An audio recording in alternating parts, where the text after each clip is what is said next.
Hello and this is Sumit Kumar. I hope आप लोग बहुत अच्छा होंगे, बहुत अच्छा मैथमेटिक्स कर रहे होंगे।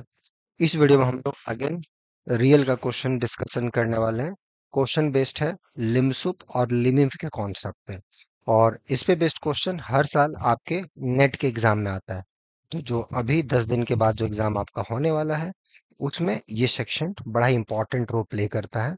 और इस पे बेस्ड और भी variety of question on sequence and series of functions वहां भी पूछे जाते हैं। तो इस पे मेरे ख्याल से ऐसा लगता है कि इस पे एक अच्छा कॉन्सेप्ट होना बहुत जरूरी है। तो आज इस वीडियो में हम लोग ये देखेंगे कि इस पे आप लोग कैसे अपना कॉन्सेप्ट अचीव कर सकते हैं। ठीक है। हमारे पीछे जो आप क्वेश्चन देख रहे हैं, नेट का ही आया हुआ क्वेश्चन है, शायद 2023 या 2022 का आया हुआ है। जिस भी ईयर आया हो डजेंट मैटर। मैटर ये करता है कि क्वेश्चन अच्छा है, इसमें कॉन्सेप्ट अच्छा है। तो चलिए उस मीडियम से हम लोग ये क्वेश्चन को देखते हैं, समझते हैं। फिर देखेंगे कि इस टाइप के क्वेश्चन को कैसे अप्रोच करना है। ओके, चलो वेल। तो हमारे पास जो क्वेश्चन दिया गया है, हमें बोला गया कि which of the given sequences satisfy the following identity. ठीक है। Limsup of a n equal to minus of liminf of a. निम्नलिखित में कौन सा सीक्वेंस जो है जो इस आइडेंटिटी को सेटिस्फाई करेगा। पहला सीक्वेंस ये a n equal to one by n, क्या इस आइडेंटिटी को सेटिस्फाई करेगा। दूसरा सीक्वेंस ये a n equal to minus one का power n, one plus one by n. तीसरा सीक्वेंस ये a n equal to one plus minus one by n का पावर एन। तीसरा सीक्वेंस है a n is an enumeration of all rational numbers from minus one to one. ठीक है। तो हमें पूछा गया है कि इसमें से कौन सा सीक्वेंस है जिसके लिए अगर हम लिमसुप निकालें और लिमिफ निकालें, माइनस लगा दें तो दोनों बराबर हो। ठीक है। उस पे सीक्वेंसेस का चर्चा कर दिया गया है। पहला जो सीक्वेंस है वन अपॉन एन दिया गया है। दूसरा जो सीक्वेंस है माइनस वन का power n, one plus one by n दे दिया गया है। तीसरा जो सीक्वेंस है वो वन प्लस माइनस वन का पावर एन अपॉन एन दे दिया गया है। और तीसरा जो सीक्वेंस है वो जितने भी रैशनल नंबर्स हैं, है ना, माइनस वन से वन के बीच में, उसको इनुमरेट कीजिए, राइट कीजिए, and that's countable so you can write it. So just sequence ये। तो कैसे।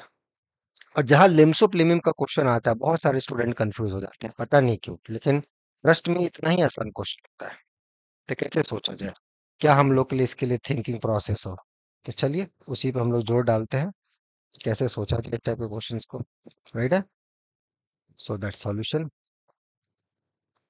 हाउ वन शुड अप्रोच हमारा इस टाइप के क्वेश्चन को बनाने का थिंकिंग प्रोसेस क्या हो, कैसे सोचा।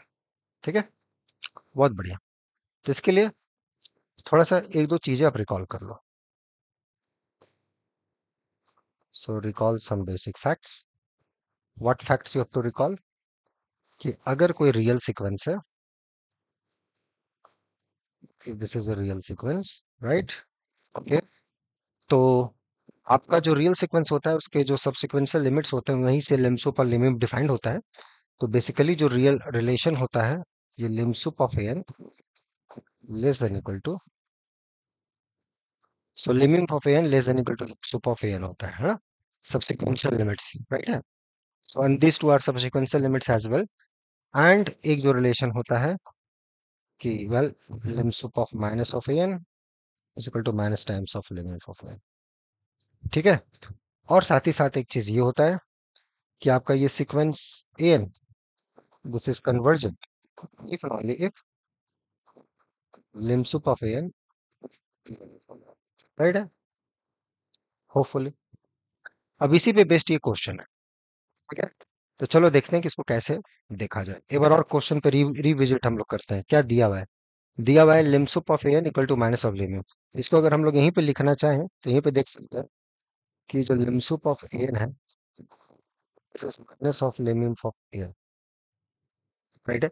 ये तो सीक्वेंस है। अगर सीक्वेंस सब दे रखा है तो सीक्वेंस का लिम्स लिमिट निकाल के भी काम कर सकते हैं, या थोड़ा कॉन्सेप्ट से भी देख सकते हैं इस चीज को, राइट है। इसको थोड़ा सा और हम लोग बढ़िया जाएं तो limsup of n equal to limsup of minus of n कर सकते हैं। एन और माइनस एन का लिम्सुप बराबर हो कौन सा सीक्वेंस है। तो अगर इस केस में मान लो अगर कोई सीक्वेंस कन्वर्जेंट हुआ, राइट है, तो हमें पता है कि लिम्सुप ऑफ एन ए है और लिमिट भी एन ए है, राइट है। सीक्वेंस कन्वर्जेंट है तो ये होगा। उस केस में अगर ये कंडीशन को सेटिस्फाई करता है तो क्या होगा। अब मान लो ये कंडीशन सेटिस्फाइड हो रहा है, minus times of limit of n. तो इसका मतलब this a equal to minus है, that means a equal to zero. तो अगर कोई सीक्वेंस कन्वर्जेंट हुआ और वो इस कंडीशन को अगर सेटिस्फाई करेगा तो उसका लिमिट जीरो होना चाहिए, and vice versa as well. अगर लिमिट जीरो पे जा रहा है तो limit sup of n and minus of limit of n are equal, क्योंकि दोनों ही लिमिट जीरो है तो zero equal to minus zero turn. तो जैसे पहला ही टर्म आप देखो यहाँ पर, यहाँ पे जो अपना सीक्वेंस है ये वन अपॉन एन, ये जीरो पे जा रहा है, राइट है, तो इसका लिमिट सुप भी जीरो, राइट है, लिमिट भी zero, so they are equal, so it satisfy this. दूसरा जो सीक्वेंस है ये माइनस वन का पावर एन है, इसका जो लिम सुप है एन का, राइट है, एन का जो आपका लिम सुप है, राइट है, वो वन है, राइट है, क्योंकि one plus one by n वाला जो पार्ट है,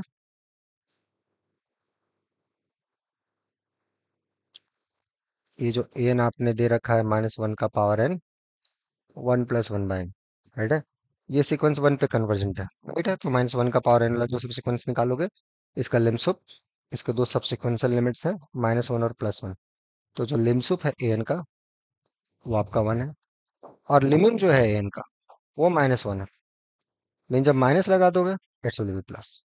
सो इस केस में भी जस्टिफाई हो रहा है, this sequence is not convergent, right है, इस सेकंड केस में एन कन्वर्जेंट नहीं है बट सेटिस्फाई हो रहा है। हमने बोला कि अगर सीक्वेंस कन्वर्जेंट हुआ तो लिमिट ऑफ एन और minus of limit of n equal equality से कन्वर्जेंस से लिमिट जीरो होना पड़ेगा। सीक्वेंस कन्वर्जेंट नहीं बट स्टिल सेटिस्फाई हो रहा है, डन। थर्ड में देख लीजिए, ओके, समझ गए सब, कितना आसान क्वेश्चन है। थर्ड ऑप्शन, राइट है, एन आपका है वन प्लस माइनस वन का power n upon n, right है। अब ये सीक्वेंस खुद कन्वर्जेंट है, ठीक है, तो वन पे कन्वर्ज कर रहा है, ये नॉन जीरो है, तो यहाँ पे ये जो लिमसुप है एन का वो तो वन है, लिमिम भी एन का वन है, but this is not equal to minus of one, minus of liminf का बराबर ना, तो ये नहीं सस्टिफाई होगा।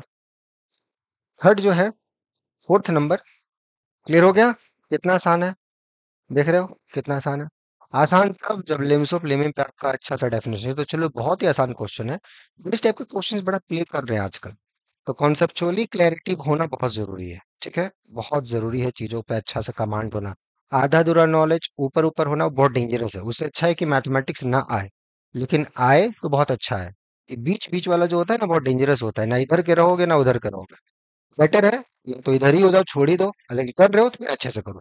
अब मुझे लगता है चूंकि आप यहाँ का वीडियोस देखते हो तो अच्छा करना चाहते हो, तो जरूर अच्छा करो खुद से, और अच्छी बात है, नहीं तो यहाँ रेगुलर बैचेस चल रही हैं, अभी से जुड़ो, और अगला जो दिसंबर में एग्जाम होगा वहाँ तोड़ फोड़ मचा दो, गेट एनबीएचएम टीएफआर के लिए अच्छे से करो, ठीक है, ओके, उसके लिए है रेगुलर बैचेस।